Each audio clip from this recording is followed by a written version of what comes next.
Hello class ninth unit 2 session 1 getting started with spreadsheet में आज हम देखेंगे नेविगेशन इन अ वर्कशीट। मतलब एक ही वर्कशीट के अंदर एक सेल से दूसरे सेल में कैसे नेविगेट किया जाएगा।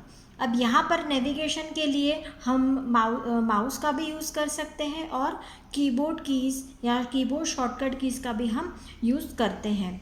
तो सबसे पहले हम देखेंगे कि माउस के द्वारा कैसे मूवमेंट कराया जाता है, मतलब एक सेल से दूसरे सेल में कैसे जाया जाएगा, दैट इज़ कॉल्ड नेविगेशन, है ना। तो navigation in a particular cell, you can move to particular cell by any of this. तो पहला ऑप्शन है to move a particular cell, just place the mouse pointer over the cell and the left click. तो जिस भी cell में आपको जाना है आप माउस पॉइंटर को वहाँ पर लेके जाइए और माउस का लेफ्ट क्लिक बटन क्लिक कीजिए। उसके बाद click on the little inverted black triangle just to the right of the name box. ये आपको यहाँ पर दिख रहा है, ये नेम बॉक्स है ना, this is called name box. और नेम बॉक्स के यहाँ पर आपको ये दिख रहा है, ये ट्रायंगल है ना, इसको क्लिक करेंगे। इसको क्लिक करने के बाद में जो भी नेम रेंजेस इस बॉक्स में आती है ड्रॉप डाउन लिस्ट में, उसको आप सिलेक्ट करेंगे। उसको सिलेक्ट करने के बाद में ऑटोमेटिकली जो आपका माउस पॉइंटर है या कर्सर वहाँ पे जाएगा, है ना। तो देखिए कि and select from the available names and you may also type the cell reference of the cell in the box.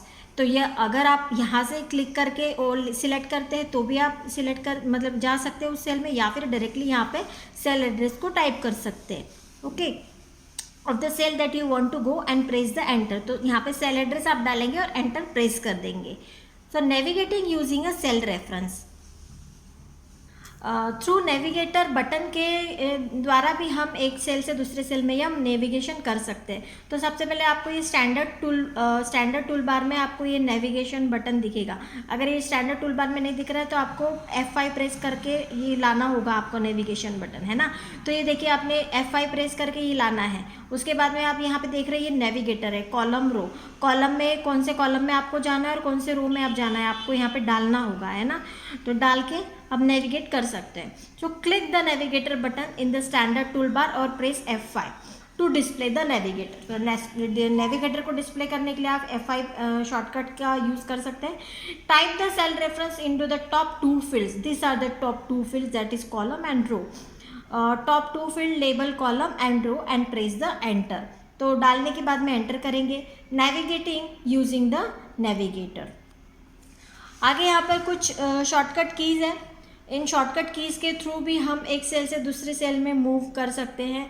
आपके कीबोर्ड में 4 एरो बटन्स होते हैं, उन चारों एरो बटन्स का यूज़ करके left right up down move कर सकते हैं। एंड ये जो चार्ट है ये आपके लिए होमवर्क के लिए इसको आपको लर्न करना है। इसके बाद हम देखेंगे कि वर्कशीट में कैसे नेविगेट किया जाता है, मतलब एक वर्कशीट से दूसरे वर्कशीट में कैसे जाया जाएगा एक ही वर्कबुक के अंदर। जैसे एक ही वर्कबुक में 4 वर्कशीट है, शीट 1, शीट 2 एंड शीट 3। तो इन चारों शीटों में कैसे हमको मूव करना है या एक शीट से दूसरे शीट में कैसे नेविगेट करना है ये पढ़ेंगे। तो सबसे पहले using the mouse, you can click on the sheet tab at the bottom of the spreadsheet and that sheet will become active worksheet। तो बॉटम में भी आपको शीट 1, शीट 2, शीट 3 ऐसे करके दिखता है, वहाँ से भी आप उन टैब पे आप क्लिक करके डायरेक्टली शीट में जा सकते हैं। उसके बाद कीबोर्ड का यूज़ करके कैसे करना है, using the keyboard you can press control plus page down button to move one sheet to the right. जैसे 3 टैब आपको दिख रहे हैं, ये शीट 1, शीट 2 और शीट 3 के। तो यहाँ पर आप हैं तो आपको राइट साइड में जाना है तो ये इधर वाला शीट हो गया, और लेफ्ट साइड में जाना है तो ये वाला शीट हो गया। तो इधर वाले शीट में, राइट साइड के शीट में जाने के लिए आपको क्या करना पड़ेगा, कंट्रोल प्लस पेज डाउन, है ना, to move the one sheet to the right and press control plus page up इस साइड जाने के लिए, है ना। तो control plus page up move to the one sheet to the left, तो this is the left side. और यहाँ अगर आप करेंटली यहाँ पर है तो इधर जाने के लिए आप कंट्रोल प्लस पेज अप, और इस साइड जाना है तो कंट्रोल प्लस पेज डाउन। उसके बाद बात करेंगे नेविगेटर्स की। तो यूजिंग द नेविगेटर्स, अब नेविगेटर्स को ओपन करने के लिए आपको F5 प्रेस करना होगा। हमने पिछले उसमें भी देखा कि हम शीट के अंदर ही हम कैसे मूव करने नेविगेट कर रहे थे, तो नेविगेटर ओपन कर रहे थे। तो F5 प्रेस करके आप नेविगेटर ओपन कर सकते हैं। You can move to the other sheets. अब देखिए ये नेविगेटर ओपन हो गया, अब यहाँ पे आपको दिख रही शीट 1, शीट 2, शीट 3, ये तीनों शीट्स आपको दिख रही, तो यहाँ से आप मूव कर सकते हैं इजीली, है ना, इस पर क्लिक करके। So you can move to other sheets and name range as well. तो नेम रेंजेस में भी आप जा सकते हैं, यहाँ पे नेम रेंज आपको दिखेगी, है ना। All you need to do is either click on the sheet name below sheet or click on the range names and select a range name। तो रेंज नेम सिलेक्ट करके या शीट नेम सिलेक्ट करके आप move कर सकते हैं। You can explore yourself that you can in fact navigate to every corner of the workbook using navigator dialog box. इसके बाद हम देखेंगे selecting item in a sheet और अ स्प्रेडशीट। किसी भी शीट के अंदर हम कैसे आइटम्स को सिलेक्ट करेंगे, सिंगल सेल कैसे करेंगे, सिंगल कॉलम या फिर सिंगल रो को हम कैसे सिलेक्ट करेंगे। तो सिंगल सेल सिलेक्ट करना बहुत ही सिंपल है। जो भी सेल में आपको जाना है, जस्ट माउस को मूव करके आप लेफ़्ट क्लिक बटन, माउस का लेफ़्ट क्लिक बटन आप क्लिक करेंगे, है ना।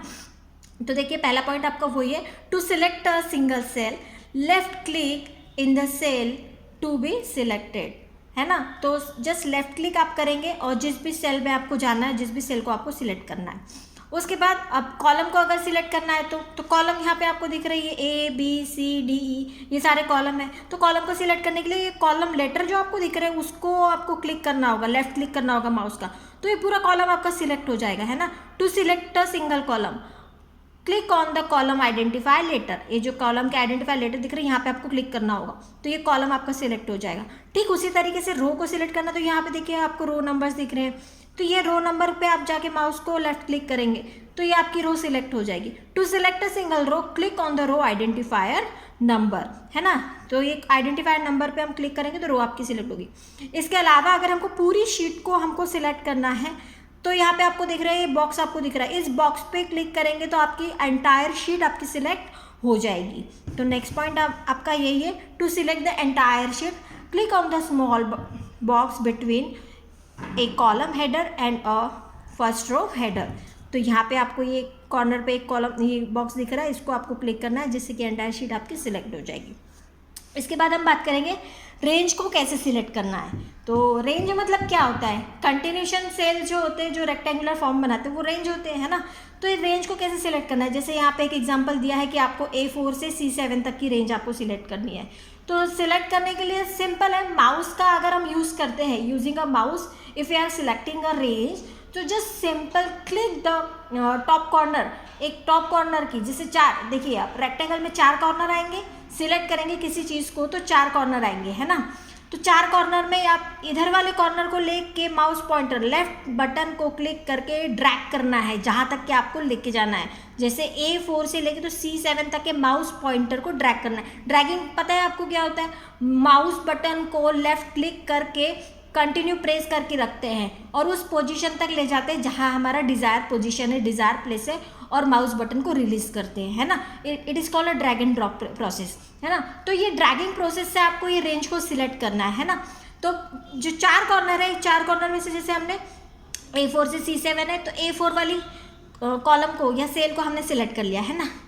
ये A4 वाली सेल को सिलेक्ट करके हम माउस को पकड़ के लेफ्ट क्लिक करके C7 तक के A4 से लेके तो C7 तक के ऐसे सिलेक्ट करके लाएंगे, तो डायगोनल में आएगा आपका, सिलेक्ट करते हुए आप धीरे धीरे लेके आएंगे, ठीक है।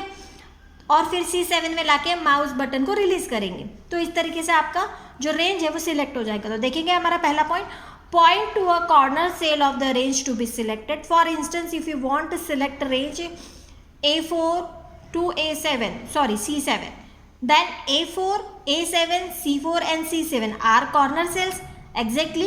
A4 और A7 एक ही कॉलम के अंदर और C4 और C7, तो 4 कॉर्नर आपके बनेंगे। इन चारों कॉर्नर में से आप किसी एक कॉर्नर को लेके आप जो है ड्रैगिंग प्रोसेस कर सकते हैं। You can point of any of this corner cell, किसी भी एक कॉर्नर सेल को पकड़ के आपको ड्रैग करना है। Now holding the left mouse button drag the mouse pointer to the diagonally opposite corner cell. Opposite corner cell का मतलब क्या है, अगर आपने A4 से सिलेक्ट किया है तो अपोजिट कॉर्नर सेल आपका C7 होगा, और अगर आपने C4 से सिलेक्ट किया है तो आपका अपोजिट कॉर्नर हो जाएगा A7 एग्जैक्टली, है ना। तो diagonal opposite corner, this is If you had earlier started with A4, you need to drag the mouse pointer to C7 in range A4 to C7. Similarly, if you started with A7, you need to drag till C4 and so on. तो आपने अगर A7 से start किया है, मतलब bottom से start किया, तो आपको C4 तक के टॉप पे ले जाना होगा, बराबर। उसके बाद में इसी रेंज को कीबोर्ड के थ्रू कैसे सिलेक्ट करना है ना। To select a range through a keyboard keys you may follow this step. तो पहला स्टेप क्या है, point to a corner cell of the range to be selected. तो कॉर्नर सेल को आपको पॉइंट कर लेना है सबसे पहले। Now next press shift key, holding shift key move to the diagonal position corner using a arrow key. अब shift की को प्रेस करके आपको डाउन की को जो भी है हमारी 4 एरो कीज़ होती है, उन 4 एरो कीज़ का यूज़ करके अप डाउन जो भी एरो की आपको यूज़ करना होगी, उनका यूज़ करके आपको शिफ्ट की के साथ में आपको कॉर्नर वाली सेल तक के, अपोजिट कॉर्नर वाली सेल तक के आपको ले जाना है, ठीक है। So press shift key, holding shift key move to the diagonal opposite corner cell using arrow keys and now the release shift key. अब लास्ट में आपका जो आएगा सेल, जो भी कॉर्नर अपोजिट कॉर्नर सेल आएगा, तब आपको शिफ्ट की को रिलीज कर देना है। तो इस तरीके से आपकी रेंज जो है वो कीबोर्ड के थ्रू, की शॉर्टकट की के थ्रू आप रेंज को सिलेक्ट कर लेंगे।